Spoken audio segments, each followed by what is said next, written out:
تعالوا نعمل مع بعض طاجن حلو جدا ولذيذ جدا ومن غير اي خضار. يا سلام بقى لما يكون ما عندكيش اي خضار في التلاجة ولا كوسة ولا جزر ولا اي حاجة، ويطلع طاجن بالعبقرية دي. طاجن اللحمة الموزة الغرقان في صوص رهيب زي كده هيبقى طعمه حلو جدا مع الرز. يلا نقول بسم الله ونشوف الطريقة. بصراحة أنا ما كانش عندي اليوم ده أي خضار ولا كوسة ولا جزر ولا بطاطس ولا أي حاجة.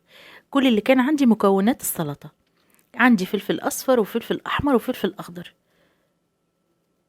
خدت بصلتين وابتديت أقطعهم كده حلقات رفيعة، وكمان قطعت الفلفل الأصفر والفلفل الأحمر بنفس الطريقة، وبرضو الفلفل الأخضر. حتى طماطم ما حطيتش في الطاجن ده، ومع ذلك هيطلع طاجن حلو جدا جدا. اللحمة الموزة بتبقى حلوة جدا لما تعمليها طاجن في الفرن.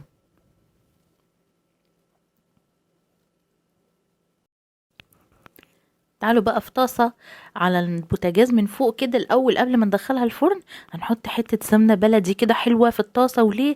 علشان ندي صدمة للحمة اللي عندنا. ودي بصراحة الطريقة دي بتبقى حلوة مع كل أنواع اللحمة وكل الطرق.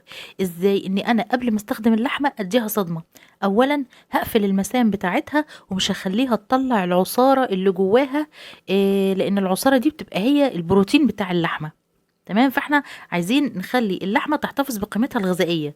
إيه لو نزلت المية بتاعتها مش هترجع تشربها تاني، بالعكس لو نزلت المية بتاعتها ايه اللي هيحصل؟ المية هتتبخر، مش هتشربها زي ما احنا كنا متعودين بقى بنقول المية اللحمة هتنزل ميتها وتشربها تاني. لا، هتبقى فقدت ميتها وفقدت كمية من البروتين اللي فيها كبيرة جدا.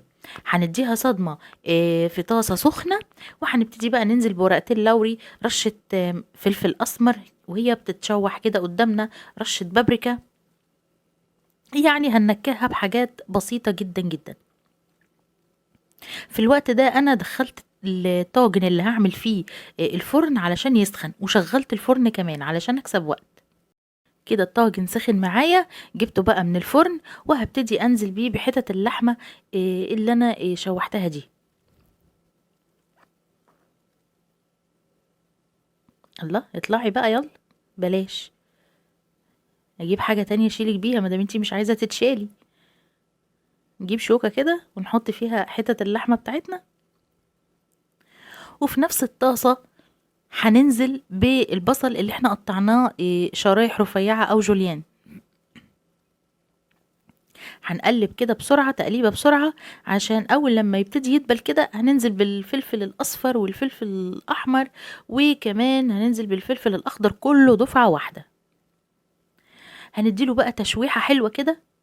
انا مش عايزة الخضار يدبل ولا لونه يغير، مجرد انه ياخد تشويحة والخضار يسخن معايا في الطاسة. هنبهر بقى الخضار بتاعنا ده، إيه، ملح، إيه، فلفل اسمر، بابريكا، مش اكتر من كده. ساعات البهارات الكتير ما بتديش للاكل طعم زي ما احنا فاكرين. ساعات البهارات الكتير بتبوظ طعم الاكله. علشان كده مش كل الاكلات اللي بعملها بحب احط فيها بهارات كتير، هي اكلات معينه بس. اللي انا حطيته في الاخر ده ربع معلقه صغيره من الحبهان المطحون، وممكن تستغني عنها خالص. اخر تقليبه حلوه كده، شايفين الخضار منزلش ميه، إيه ما تبلش، انا عايزاه يحتفظ بشكله كده.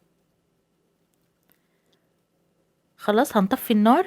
مجرد بس ان انا نقلت الطاجن هنا، إيه مش هنحطه على النار، يعني اوعي تحطي الطاجن اللي هتحطيه في الفرن على النار، ما ينفعش.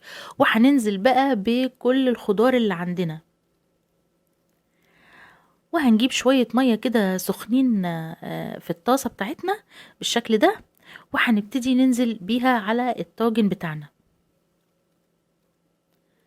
هنساوي الطاجن بتاعنا كويس، وبعدين هنغطي الطاجن بتاعنا بورق فويل. ولكن نصيحتي لما تيجي تستخدمي ورق فويل في تغليف الأطعمة، حطي قبليه ورق زبدة علشان الورق الفويل ما يلمس الأكل بتاعنا.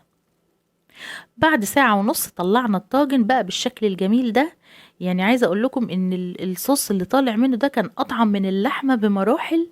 جميل جدا وسهل وسريع، وهيخلص معاكي في ثواني. ولو ما عندكيش خضار، هو ده بيعتبر الطاجن المنجز اللي ممكن تعمليه بسهولة.